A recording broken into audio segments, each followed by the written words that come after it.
My stepdaughter said, "You don't own anything in this house." So I sold what I paid for, left receipts on the table, and called a moving truck. She sat on milk crates that night. My name is Marcus. I'm 52.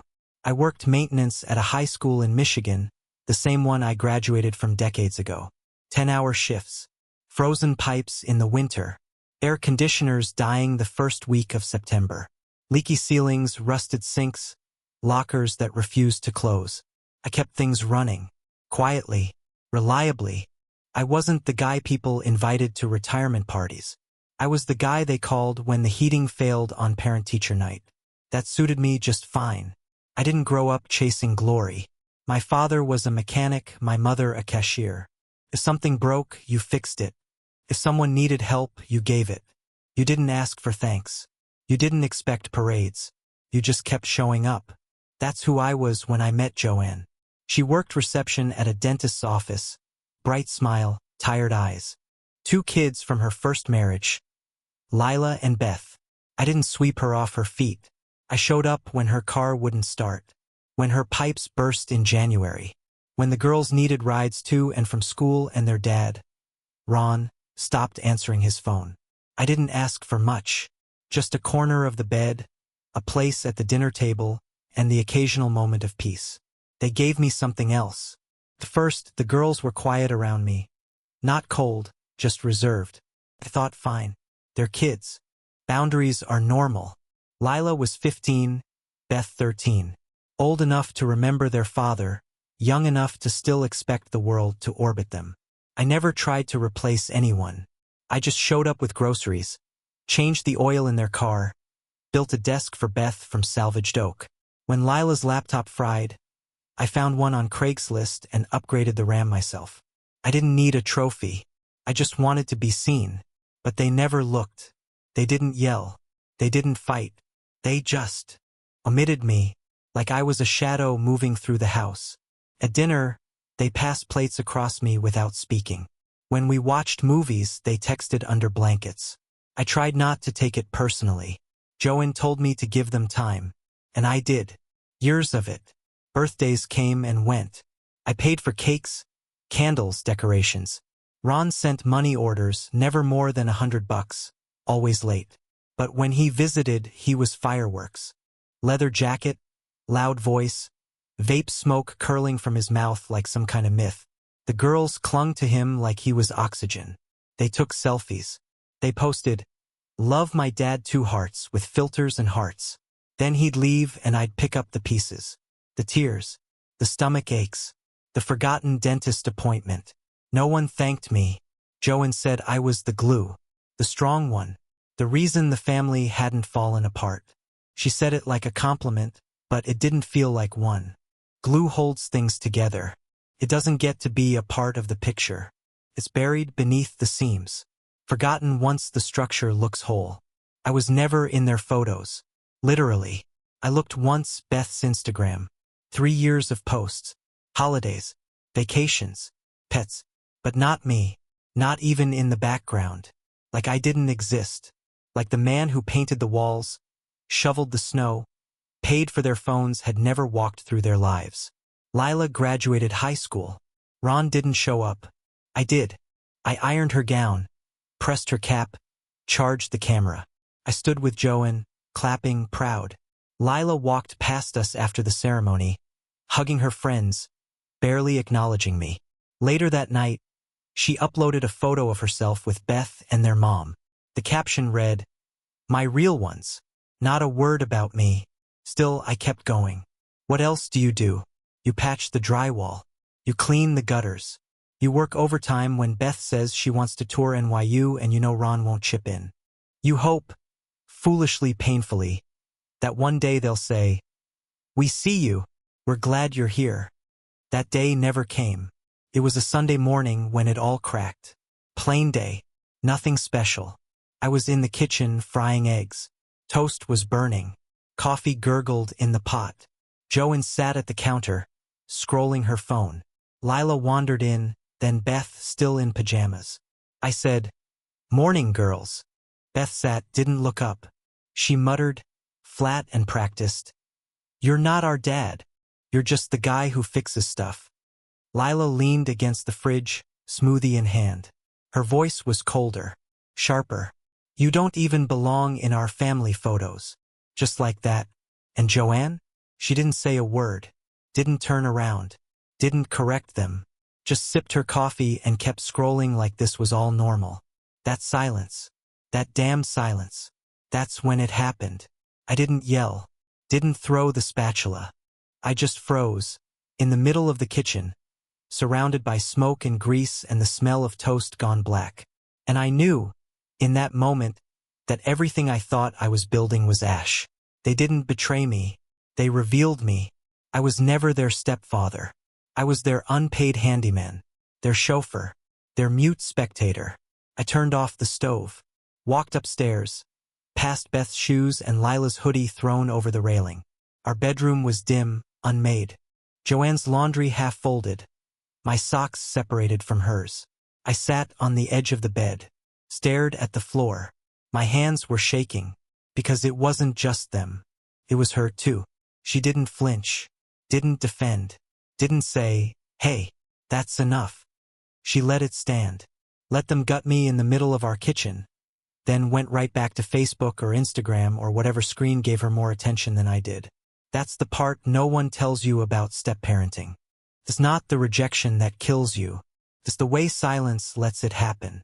All those years, all those weekends sacrificed, all those bills paid, plans adjusted, favors done, feelings swallowed. All of it for people who saw me as furniture. Useful, replaceable, unworthy of warmth. I stood up, walked to the closet, touched the jacket I hadn't worn in years, the one I wore the day I moved in. A day I thought was a beginning. Turned out it was just another job. Downstairs, I could hear laughter again. Their laughter. Mine didn't matter. My presence, my labor, my love, all invisible. I wasn't the father. I wasn't even the man of the house. I was just the guy who fixed things. That's when I knew. Something had to change. And it would. Quietly. Completely. Like the closing of a door no one heard but me. I didn't leave that day. Not physically. Not yet. But something left me. Something final. I moved through the rest of that Sunday like a man performing the last rites of a life already buried. Folded the laundry. Took the trash out. Joanne said nothing. The girls didn't look at me. They had drawn their line in the linoleum, and I had stepped back from it. The next morning I went to work like always. Changed filters. Resealed a window. The custodian asked if I was all right. I lied. Said I was tired. Blamed the heat. Blamed the news. Blamed everything except the truth. That night I started making a list. It began small: router, coffee machine, the Bluetooth speakers in the living room, the Xbox I bought last Christmas, the upright vacuum Beth used once, the toaster oven, the gas grill I spent 4 weekends assembling, the washer and dryer, bought on a 12-month financing plan still hitting my account. Every item logged. Every receipt in a folder marked mine. For weeks I planned quietly. Moved money. Closed joint accounts. Rerouted mail. I knew their patterns, their sleep schedules, their habits. I knew when they would be gone. When the house would be empty. And I waited. Then came the moment. Joanne was working late. Lila was at a friend's. Beth had gone to the movies. It was summer. Quiet. No one home. I pulled the truck into the driveway. Didn't even bother to back in. I wanted it quick. Clean. I opened the garage. Grabbed boxes I had pre-labeled. Tech. Kitchen. Tools. Personal. One by one I stripped the house. I took back the television, the PlayStation, the air purifier, the drill set, the high-end blender no one ever thanked me for. The floor mats. The weighted blanket. The printer. The ergonomic desk chair Beth used for online classes. The more I removed, the clearer it became. I had built this life. I had stocked these cabinets, paid for these comforts. Every piece of it bore my fingerprint, invisible but real. I loaded the last box before sunset.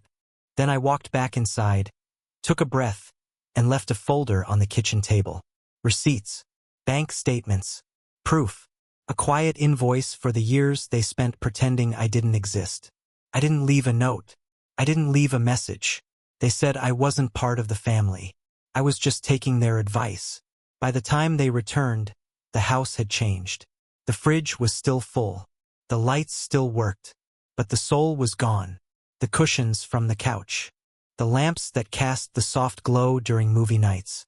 The rug from under the dining table. The welcome mat. Even the pictures on the wall. Not theirs, mine. A framed photo of Joanne and me from our wedding. The clock from my father's workshop. The painting my sister gave me after Mom passed. All gone. Stripped.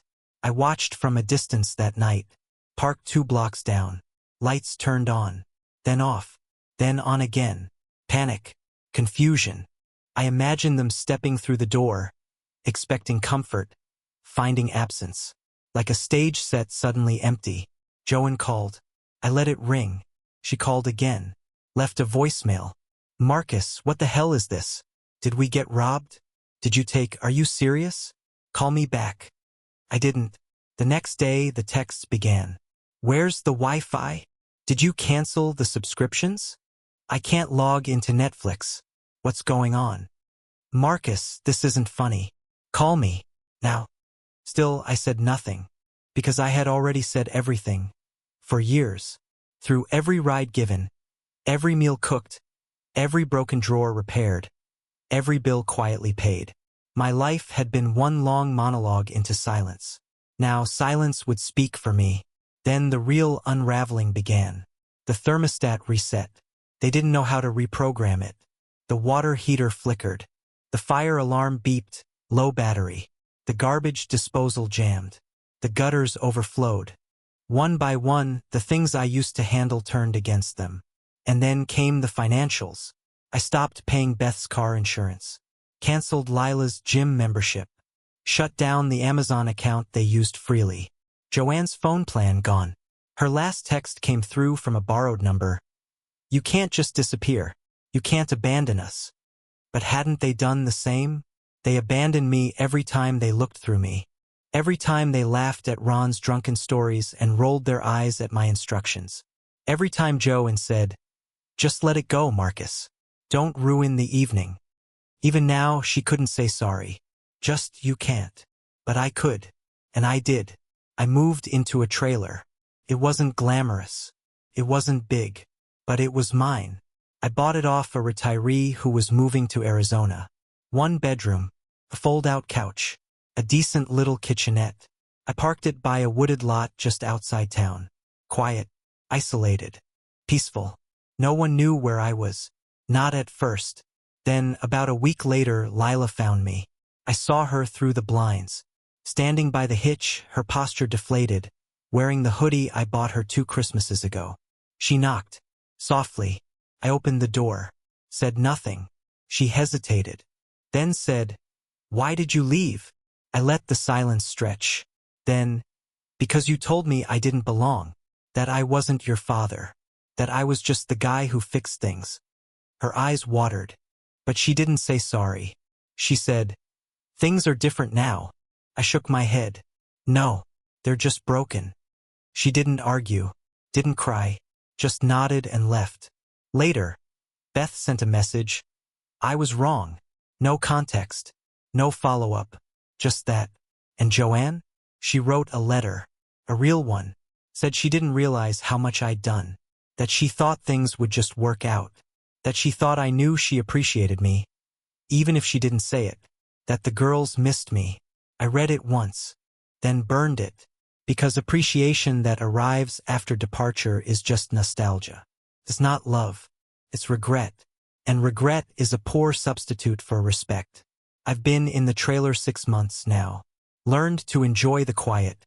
No one borrows my tools. No one slams doors. No one mocks me for reading old westerns.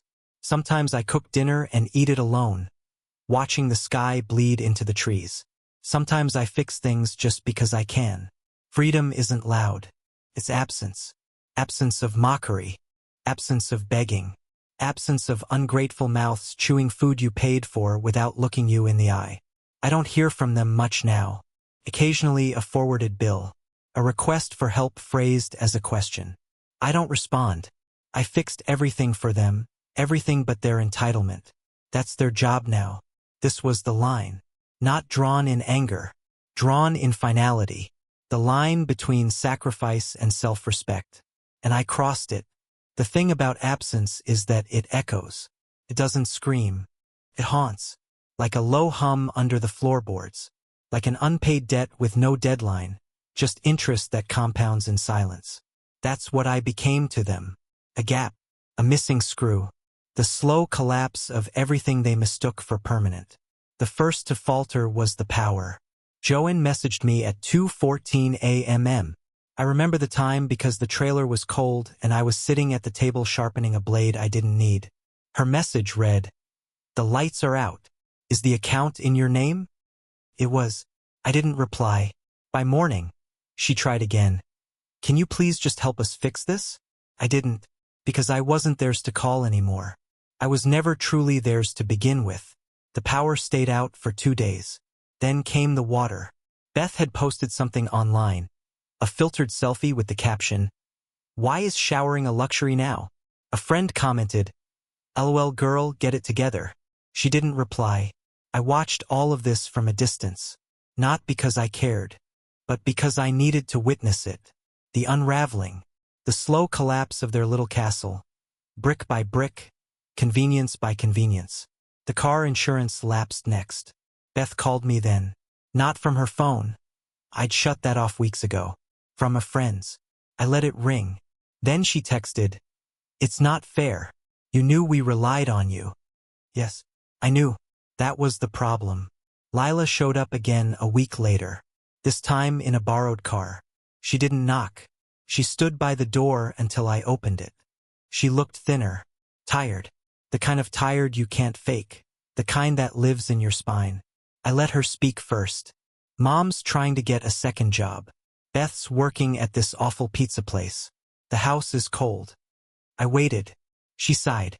"She's talking about moving in with Aunt Rita. Selling the place." I nodded. It was never really theirs anyway. Just borrowed comfort. Lila blinked. "Do you hate us?" "No," I said. "I just stopped fixing what wasn't mine." She didn't cry. She didn't apologize. But for a second, just one, her face cracked. That's when I shut the door. A month passed. Maybe more. Winter deepened. Snow fell hard. I knew the furnace in that house wouldn't last.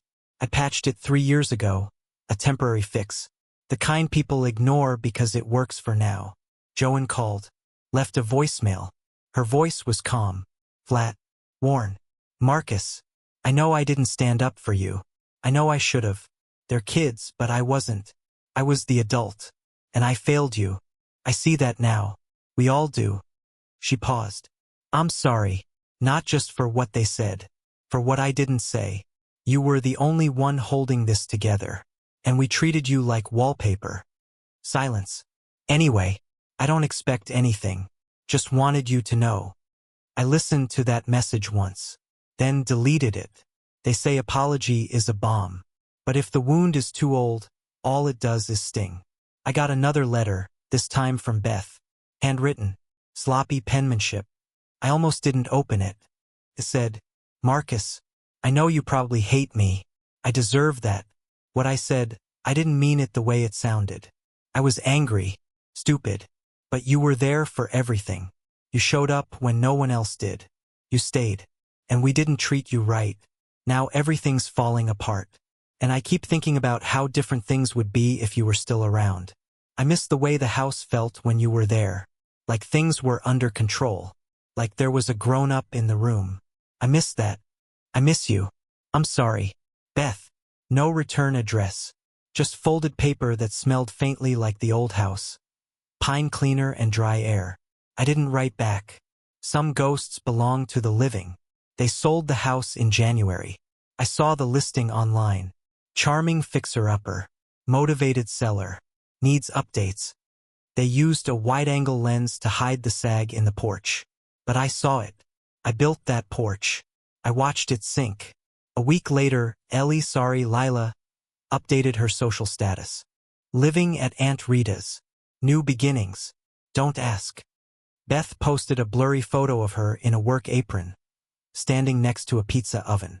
Her caption, "Out here surviving. That's it. That's the post." Joanne's profile went dark. I didn't smile. I didn't celebrate. This wasn't revenge. It was gravity. This is what happens when the center falls away. When the person who held the rope lets go. Not out of spite, but out of exhaustion. They didn't see me when I was there. But now, they were choking on the absence. I thought maybe, just maybe, someone might finally knock with the right words. Instead, I got a call from Ron. Came out of nowhere. Blocked number. I picked up because I was expecting a contractor to give me a quote on tires. His voice hit like a punch to the gut. "Marcus. Hey. It's Ron. Yeah. Listen. I know things have been weird. Complicated." I didn't say anything. He continued. "I just wanted to say, I respect what you did. You stepped up. Took care of them when I couldn't. Wouldn't, I thought. But I let him lie. I'm trying to be more involved now," he said. "Help out. Joanne says they're really struggling." Pause. "I was wondering if maybe you'd reconsider. Help out a little. Just for the girls. They're still young. They need structure. Guidance. You were good at that." I laughed. I didn't mean to, it just slipped out. The sheer gall. The audacity. "They told me I wasn't their father," I said. "They told me I was nothing." And Joanne stood there and let it happen. Ron sighed. "Yeah, but they were just kids. Come on, man. You know how teenagers are." "I do," I said. "That's why I left." Silence. Then he said, "Okay, fine.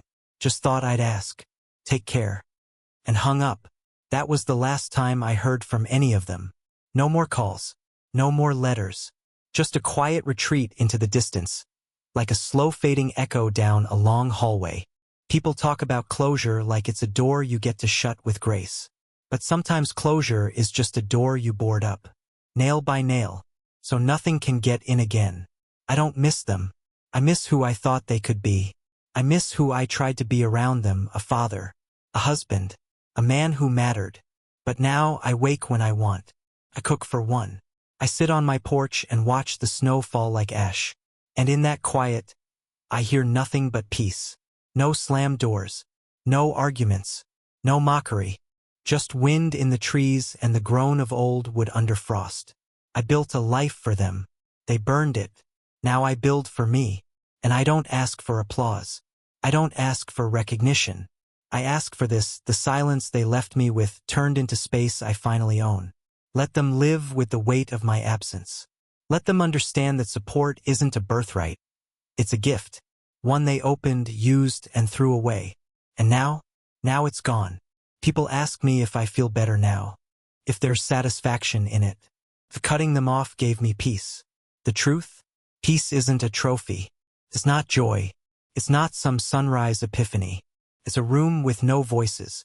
It's walking into your own silence and realizing no one can take it from you. It's not revenge. It's choice. I wake up now when I want. No one leaves dishes in the sink. No one drains the hot water tank. No one leaves wet towels on the floor and laughs when I ask them to stop. There's no thermostat war.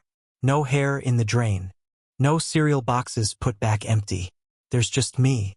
And I've learned to love the sound of solitude. I didn't leave because I hated them. I left because they hated needing me, and hated even more when I asked to be seen. I see that now. You can give someone everything: money, labor, time, loyalty, and if they never asked for it, they'll never respect it. That was my mistake. I thought love could be earned by accumulation, that the weight of my effort would eventually tip their scales. But I was never on their scale to begin with. Joanne didn't protect me because protecting me would have meant challenging the fantasy. The story she told herself, that we were one big blended family, learning each other, that it was messy but equal, that it would work out. It never was equal. I brought the weight. They brought the scissors. You think love means absorbing everything, but it doesn't. It means being recognized, being defended when you can't defend yourself. And not once did she put her hand on the table and say, "Enough," not when they called me names, Not when they laughed behind my back. Not when they erased me from the home I built. She just asked me to endure. Endure more. Endure until I didn't have a face anymore. Until my voice came out quiet. Until my shoulders dropped whenever someone said my name. Until I looked at myself in the mirror and saw a man built entirely from compromise. And then they wondered why I left. I didn't leave the house. I left the role. The unpaid, unappreciated, always on-call role of surrogate man. There when needed, gone when ignored. And when I left, the structure collapsed. Not because I was the center, but because I was the glue. I fixed their lives until they forgot what broken looked like. They remembered, eventually. It started with cold nights and expired payments. Ended in silence. I don't take joy in their hardship, but I take clarity in it. Because sometimes consequences are the only teacher left when patience fails. Lila and Beth learned what it means to fend for themselves. Joanne learned what it means to lose a man without drama. Just an empty space where certainty used to live. They didn't ask themselves why I stopped caring. They asked why I stopped providing. Because to them I was a function, a fixture, like a light switch, like a stove. When I worked, they ignored me. When I broke, they blamed me. But I am not a utility. I am a man. And this is the lesson they earned. Not the one I wanted to teach. Not the one I hoped they'd never need. But the one that lasts. The lesson that says, you do not get to spit on the hands that built your safety and still expect them to feed you. Now I work part-time. Just enough to keep the lights on in the trailer. I fish on Thursdays. I drive into town for groceries. I nod at the gas station clerk who used to see me every morning at 6 a.m. Back when I was running myself into the ground. He asked once, "You okay? Haven't seen you much." I said, "I stopped showing up for people who never showed up for me." He nodded. "Must be nice." "It is." My old neighbor, Carl, sent me a text. The house sold again. New folks moved in. Young couple. No kids. Quiet. I looked it up. Zillow had new photos. They painted over the walls I spent weekends sanding. Took down the shelves I installed by hand. The deck boards I sealed with my own sweat, replaced. My touch gone. And that's the truth, isn't it? We think our labor immortalizes us. It doesn't. It's forgotten the second it becomes inconvenient. All those nights I stayed up late researching water heaters, all the money I moved around to cover shortfalls, all the birthdays I made sure didn't feel empty. Gone. Erased like a chalkboard. But I remember, and that's enough. People like to say, "You'll be remembered for how you made others feel." I won't be. I'll be remembered for what I stopped giving. And that's okay. Because I remember how they made me feel invisible. I used to sit at that table, fork in hand, watching them pass dishes around me like I wasn't there. Watching them thank Joanne for meals I cooked. Watching Beth ask Ron for advice on colleges while I made her tuition payments behind the scenes. I remember Lila's graduation. The one where I held the camera. The one where I ironed her gown, paid for her dress. The one where I wasn't in a single photo. Not one. Now I don't need to be in their pictures. I don't need to be in their thoughts. I need to be where I am, here. Where the quiet isn't punishment. Where my reflection isn't a man waiting for crumbs of affection. Where the only weight I carry is my own. I kept one picture, though. An old one. Before the fractures. Before the silence. Just Joanne and me in the backyard. Summer sun on our faces. Beer in hand. I look happy. I look full. I keep it in a drawer. Not for her. For me. To remind myself that there was a time I believed. A time I gave without question. A time I thought love was enough. Now I know better. Love isn't enough. Respect is. And when the two don't meet, you walk. So I did. And now I ask you this.